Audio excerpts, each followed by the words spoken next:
There you are. Welcome to my studio. My name is Graham Flatt. My nickname from time to time is the Monty Python of watercolor. Today we're going to go after a full sheet watercolor painting, 22 by 30. My paper that I'm using is Arches 140 cold press bright white. But before we get into that, there's a few things I just want to clear up here in terms of my approach or what you're going to see in this upcoming video.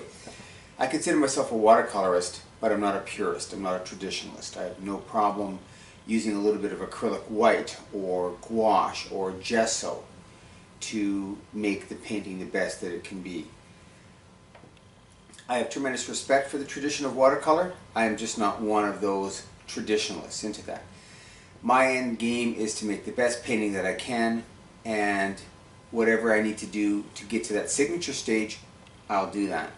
This whole business of watercolor painting is tough enough as it is without trying to paint my vision by your rules. Now again, I have tremendous respect for the tradition, but as Winston Churchill said, art without tradition is like a flock of sheep without a shepherd. Without innovation, a corpse. So I've given myself permission to make the best painting that I can. And that's really as simple as that. So whatever I find that I need to make it work, I'll make it work. I stay on the water-soluble side as long as I can, but anything goes in my painting process. So if you ever have the opportunity to attend one of my workshops, two things happen there. One, you get an incredible amount of information in a short period of time. And two, you get permission. So having said that, let's move over to the table, let's start the painting, and let's have some fun. Alright, we're back in the studio. In front of me here I have a full sheet, 22 by 30, 140 pound cold press Arches paper. If you look carefully on the sides, you'll see 4 ticks. And when I start a sheet, I want to put those 4 ticks on there so that nothing interesting enters or leaves these 4 areas. I want to make sure that I don't get a mountaintop straight up underneath that this shape here doesn't come out at this corner. And it helps me at the drawing stage, and even when I get painting, because there are times you get caught up in the whole process and you don't realize that you're moving that close to the center, and all of a sudden now you have to make an adjustment. And if you put these in front, it does, for me anyway, it does help me. It's a check halfway down the line. In that, when I paint, I try to work with 5 to 7 shapes. Not things, just shapes. And I try to keep it down. I can go down a little bit less than 5. I can go a little bit higher than 7.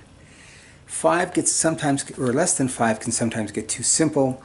And 7 sometimes or more can get a little bit on the busy side. So 5 to 7 works for me. And again, everybody has a different way of doing it. So to count our shapes, I'll have one up here as my sky, which is anything above this mountain type looking shape.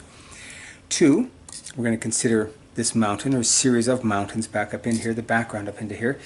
3 is going to be some very strong yellow ochre or warm tone trees coming up off the ground plane. So we have 1, we have 2, we have 3. 4 is going to be a dark mass coming down here anchoring that.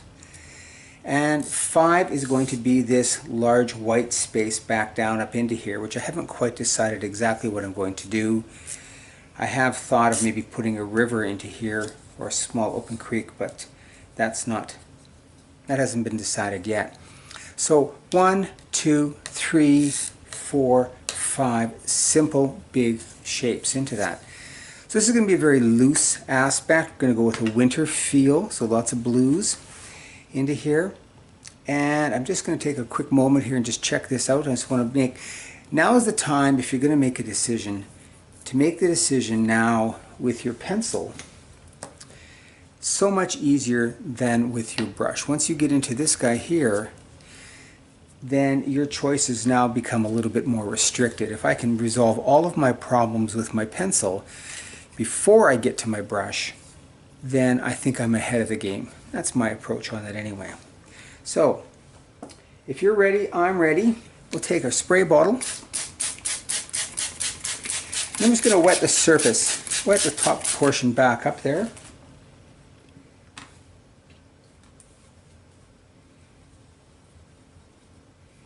And I'm going with some cerulean blue.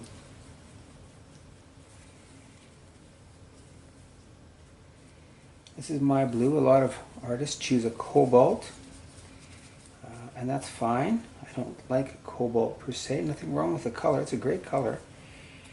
I just never find it on my palette. So I'm going to come in with a 2-inch hockey or a wash brush. I'm just going to throw in some soft color, a wet on wet technique, so our paper is wet. We've sprayed it first to release the sizing, and now I'm just going to drop in some color and let that blend. This is what watercolor does better than any other medium. It just moves on its own. The essence of your sky is light and softness. Picking up a darker blue here now. This is kind of what almost close to what's called an indigo. And I just want a little bit darker tones back up into here. I'm just going to throw a little bit maybe onto that mountain. I'm not sure I want that mountain shape very distinct there, but we'll throw some of that onto there, and I think maybe we'll just soften that with the spray bottle and just pull that down. Now remember, the essence of watercolor dries much lighter than when it goes on, so I'm not too concerned about this area into here. In fact, a lot of that is going to be covered. I want to get down into this dark area pretty quick here. I'm going to squeeze out some fresh paint, or a little bit more fresh paint rather. Every time I paint,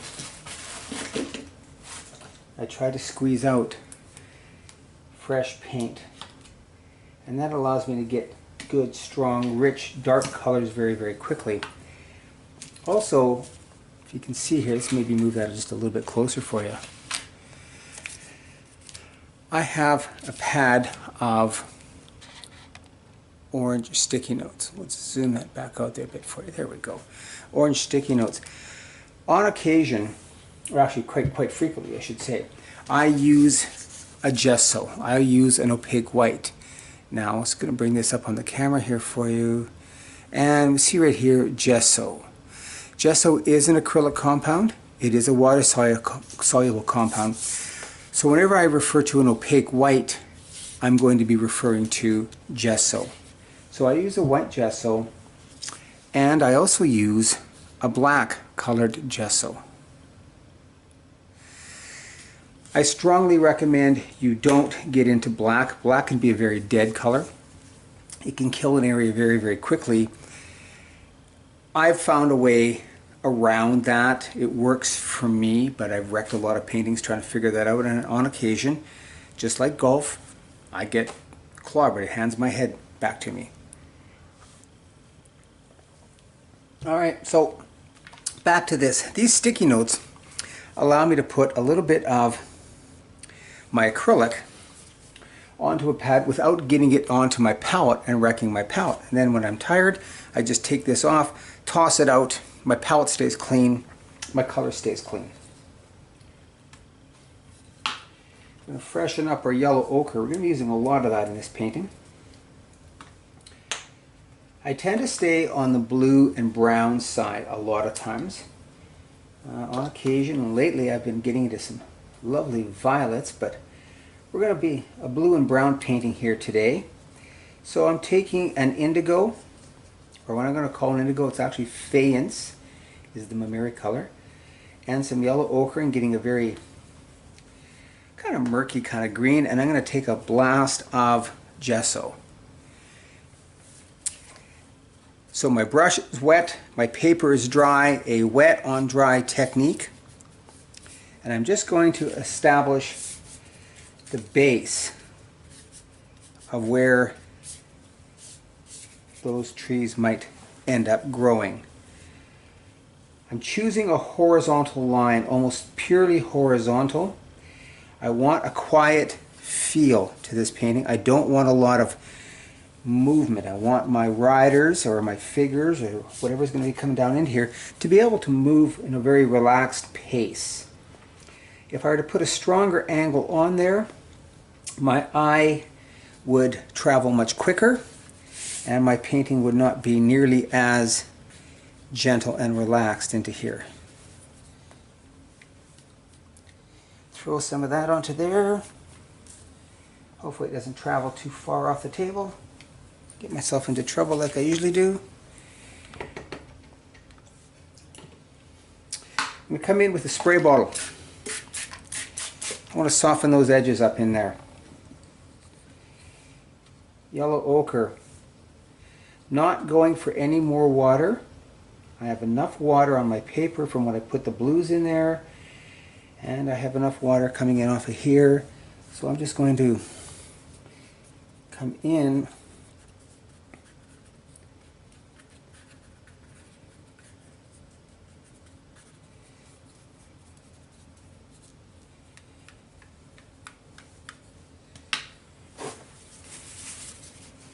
a few of these rogue spots out of here. There we go. It's not too bad. So we're just going to drop the color in here now. Lots of water. Pick up a little bit more black up into here. I want the edges to be soft at this point. Again, taking my 2-inch brush back. Notice the strokes are being pulled back in towards the trunk. Looking to suggest maybe some cottonwoods or something along those lines in the winter. Leaves haven't all quite fallen off yet. Very important for me at this point is I'm not worried too much about the trees. I am really worried about these white spaces. Now there's a Canadian artist by the name of Donna Jo Massey, and she lives just outside of one of our national parks, Banff National Park, and she has a wonderful expression when she's painting trees. Leave some spaces in the trees. Leave some spaces for the birds to fly through. And I find that kind of a nice sentiment, and I find myself often thinking that whenever I get painting, that I want those birds to be able to move through the trees, meaning that I don't want them solid. Going into a mixture of sepia, indigo, and yellow ochre, we're going to pick up a little black here as well. I want to stay out of the water. I want this to be a fairly dry, heavy concentration of paint. And I'm going to start trying to pop in some of those vertical lines that I hope will feel like branches. And this guy here, I don't think I want him quite that black. There we go.